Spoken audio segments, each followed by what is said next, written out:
You can go. I can go.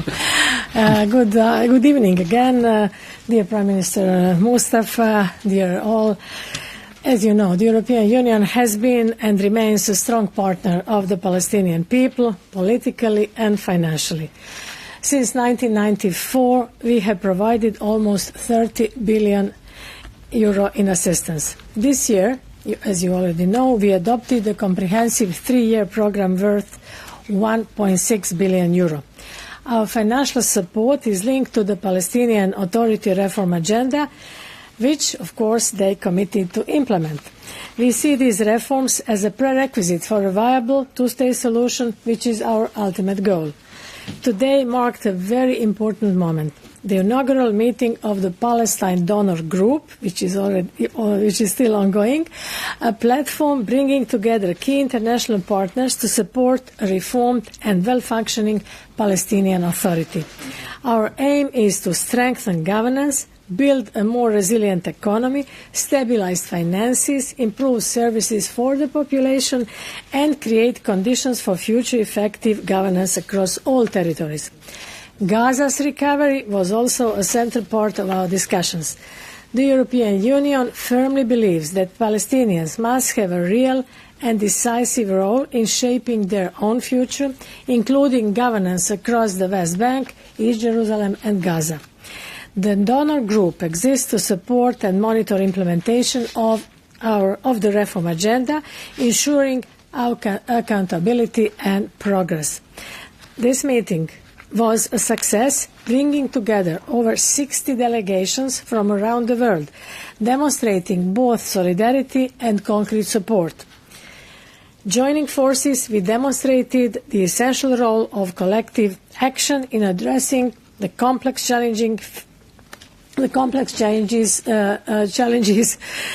facing the Palestinian Authority. Our message was clear. Mr. Prime Minister, you are not alone in this endeavour. We recognise the progress achieved on key reforms under exceptional circumstances. We support your commitment to the reform agenda, in particular on fiscal, economic and governance reforms. The social protection and education reforms remain crucial. More work remains to be done in these areas. It is essential that we remain firmly committed to this path with determination and in full transparency. Together with the Member States, the European Union is also supporting measures against corruption as well as for private sector development and the provision of basic services in energy, water and digitalisation. I would like to say a word on how the EU delivers our support.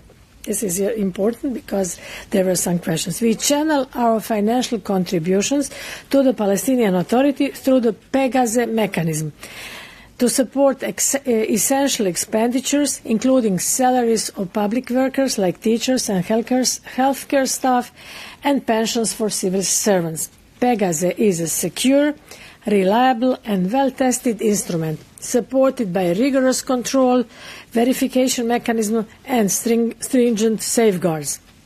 Today, we had an important moment to showcase and support this system.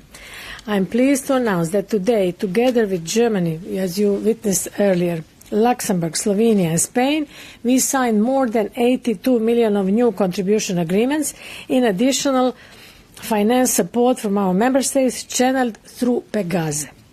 We wanted to illustrate this today. The total amount pledged this year is of more than 88 million euros, including earlier contributions from Finland, Ireland, Italy and Spain. This mechanism remains open to all partners wishing to join.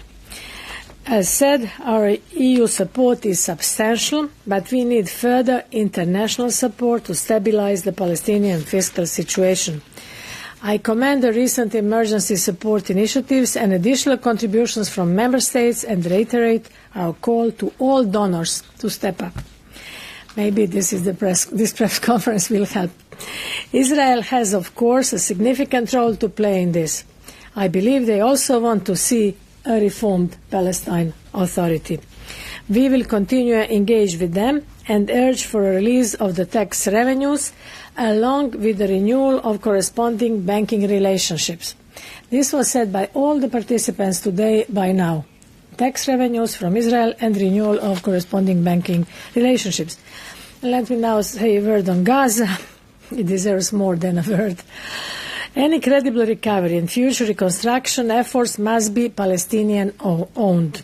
The ceasefire is holding, but remains fragile, and urgent humanitarian aid still needs to reach those in need. We welcome the US-led UN Security Council resolution on the Gaza peace plan as a major step in advancing peace. The resolution also mentions the need for reformed Palestinian Authority, and the Palestine donor group contributes to this goal. I reiterate that our broader objective remains a two-state solution. Together with efforts led by the United States, Egypt, Qatar, Turkey, and the wider international community, we can make this vision a lasting reality. The European Union is ready to engage also in the next phase on further reforms, humanitarian aid, and recovery, and as a part of Team Europe, alongside our member states and key regional and international partners. Our efforts are focused on ensuring that recovery and reconstruction fully respect international law, with Palestinian participation in governance across all territories. In these extremely difficult times, we must keep hope alive. The vision of peace and security in the Middle East remains essential. There won't be any prosperity in the Mediterranean, which is my region, without peace and stability in the Middle East. Today, we demonstrated that this commitment is alive. And I urge or I invite all of you to continue our joint forces for a future where Israelis and Palestinians can live side by side in peace and security. This is for the Thank you, Madam Commissioner.